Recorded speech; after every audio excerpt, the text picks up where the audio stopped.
Welcome to Know It All, your ultimate hub for knowledge, curiosity, and discovery. Hello and welcome back to the channel. आज हम बात करेंगे एक ऐसे scam के बारे में जो पूरी इकोनॉमी को इम्पैक्ट कर रहा है। जीएसटी फ्रॉड स्कैम, जिसे कुछ लोग गब्बर सिंह टैक्स के नाम से भी जानना पसंद करते हैं। कैसे ये स्कैम चलाया जा रहा है और कौन कौन इसमें इन्वॉल्व है, आइए समझते हैं। आइए सबसे पहले जीएसटी के बारे में समझते हैं। जीएसटी यानी गुड्स एंड सर्विस टैक्स एक इनडायरेक्ट टैक्स है जो पूरे देश में किसी भी प्रोडक्ट या सर्विस के लिए लगता है।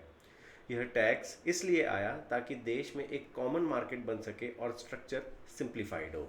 आते हैं जीएसटी फ्रॉड स्कैम पर।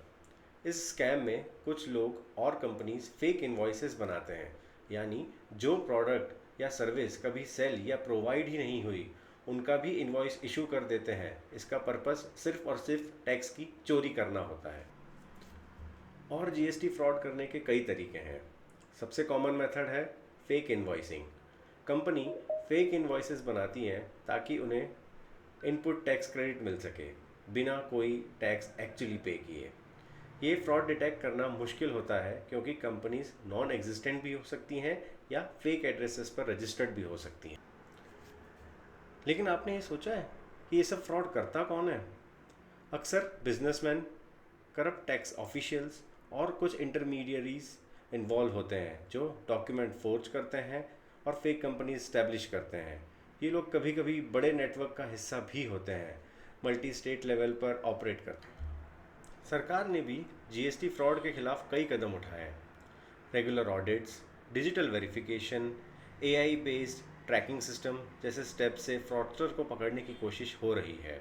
इसके अलावा पेनल्टीज़ और अरेस्ट भी किए जा रहे हैं ताकि लोग इस स्कैम से दूर रहें। ये स्कैम सिर्फ गवर्नमेंट को ही नहीं, आम आदमी को भी इफ़ेक्ट करते हैं। जब फ्रॉड होते हैं तो टैक्स कलेक्शन कम होता है और अल्टीमेटली ये बर्डन टैक्स पेयर पे ही पड़ता है।